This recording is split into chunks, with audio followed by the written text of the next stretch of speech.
Israel Adesanya is my favorite fighter, but fair is fair. You gotta fight Alex one more time.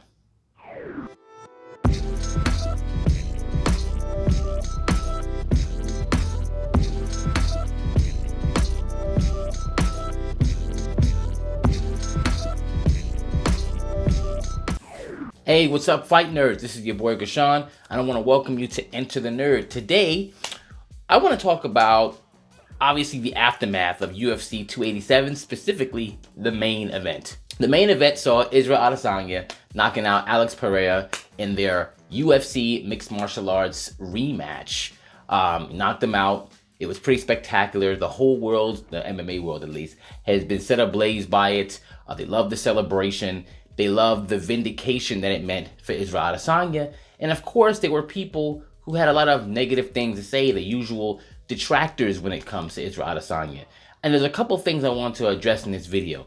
The type of things that they've been saying, and the things that Israel Adesanya and his coach Eugene Bareman have been saying that I don't necessarily agree with, even though, like I said in the beginning of this video, this is my favorite fighter. Me having a favorite fighter doesn't mean that I'm just going to be not objective about what they're doing. Now, there could be a bit of bias about who I want to win in a match, but noticing their weaknesses and even calling out some hypocrisy whenever you hear it, I think is key to being objective.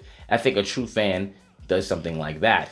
So, just going with all the positive stuff, and a mixture with some of the detractor things. It was awesome seeing this. It was funny because me and my friends, we were watching 287, and like during the announcements and the walkouts, we were like doing the whole spirit bomb thing, like, yo, we gotta give him all the energy because we really wanted him to win. Because going down 4-0 to the same guy, or at least 2-0 in MMA, is not good mentally.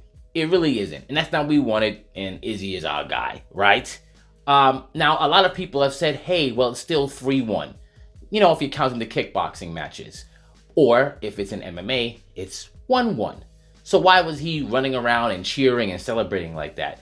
And the obvious answer is because it vindicated him from the thought that not only the fans had, but even Alex had, that he just has Izzy's number.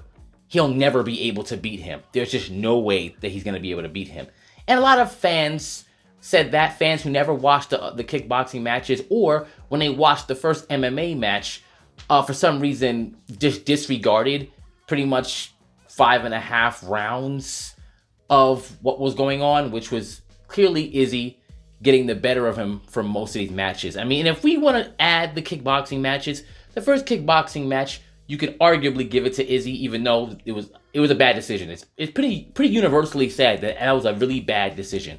And then the second kickboxing match, he was doing real good until he lost. It's a loss. And then the same thing happened in their first MMA match. He was doing good up until he lost. And that became like the narrative. You do real good against him until he erases all that good work with a shot. So for him, he's like, you know what?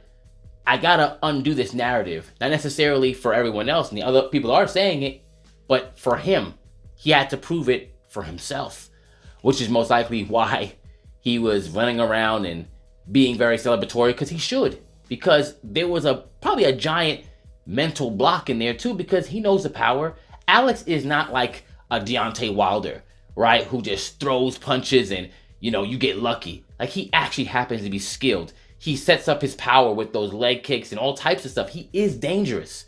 And he does really pose a gigantic stylistic problem for Izzy. And Izzy had to go someplace mentally and physically to get to this point. As well as what Eugene Bareman said in a recent interview about reminding him about who he really is. Because obviously him fighting these guys in MMA had him become more of a long-rangey point fighter where he was picking people apart.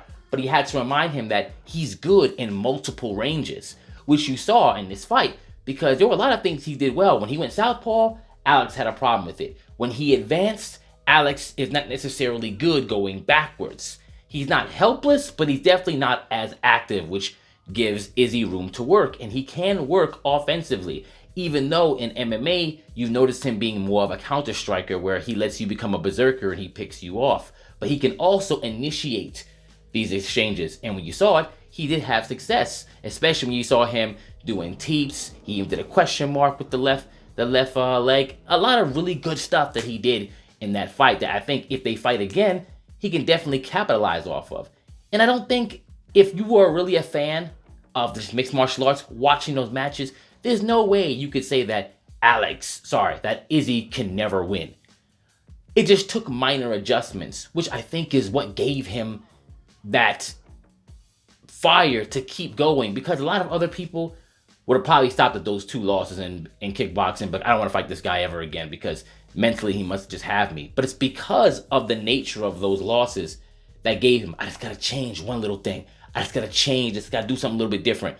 So I understood it. I absolutely understand where he was coming from there. And obviously a lot of people just want to go, oh, well, it's still 3-1, shut up. Listen, if you don't like him, listen, that's your prerogative. But at least be objective. Don't just insert context whenever you want to. Alex is a great fighter. Izzy's also a great fighter. If you look at it side by side, Izzy is the more technical kickboxer of the two. Alex does have this extreme power that can put anyone out, and they're both very aware of that. And a lot of people are just like, oh man, Alex just the overall better fighter because he's winning. You actually don't have to be the better fighter to win. Just look at GSP and Matt Serra. You don't have to be the better fighter to win a match. You just have to be better at those night, or maybe even nights, or just land the right shot at the right time that Alex did set up. Because what Alex likes to do is take away your wheels, so when he becomes this accurate berserker, you don't have anywhere to go. And that's literally what he did in that first MMA fight. So hats off to him. He's not lucky. A lot of people try to paint Alex as lucky because he lost the second MMA fight. He's not lucky. It's just that Izzy had to adjust. And if they had a third fight, he probably would adjust. And it'll probably still be a really, really good fight. And I do think that Izzy can beat him because I believe he does have more tools, especially when it came to what was happening with the grappling. Because to be honest, in that first UFC fight, what happened? When he got his takedown reverse, even though he did land the first one, let's not forget that he landed the first one was at the end of the round. So who knows what could have happened there. But when he got the second one reversed, it's not like he just survived. He couldn't reverse anything. He just had to just take whatever Izzy was giving him, which tells you a lot about those grappling skills, because it's not like Izzy is a grappling savant, right? It is what it is. Like I said, it's my favorite fighter, so I know his strengths and I definitely understand his weaknesses. Now, let's get to the part where I think there's some hypocrisy involved, right? And I think that's in after him beating Alex, him going, well, he needs to go do hard yards before I fight him again. Meaning, he feels like Alex should go and fight other people in the division before coming back for a third match. And even Eugene Bareman thinks that it devalues the championship just to go back and to fight that guy again, as well as fighting Hamzat and stuff like that, people who he feels haven't earned it. And even Izzy said, the reason why he got the rematch was because, he defended it 7 times, and that's why he was granted the rematch. Here's the thing. I agree with 99% of these sentiments. I think the timing is wrong, because those are sentiments you should have had before you fought Alex the first time. Because let's just say they said, I want you to fight Alex right now. He's got a built-in storyline with you. You should have been like, I beat all these top 5 guys. Can he at least beat one of them before I fight him? That would have been a great stance. I think most people would understand that, because there's a storyline between you and him. But did he earn those hard yards as you were talking about? He didn't. So you let him fight you. He gave you a rematch. You've opened the world now to where you're 1-1. Now we want to go back to having this principled view on who should be getting a shot. It's a bit hypocritical, because you opened the door for this. This is why Hamzat thinks he can come fight you next, because this guy didn't fight anybody in the top 5. He did a couple things in the middleweight division, but did he deserve a title shot next? No. I mean, and look, Hamzat fought Gerard Meerschaert, and you know where that guy is at. But he's a star. He's a dangerous dude. That's why he wants to call you out and do it. So Eugene is like, he shouldn't be fighting for the middleweight title next. And he shouldn't. But you opened up to the world to where it's possible.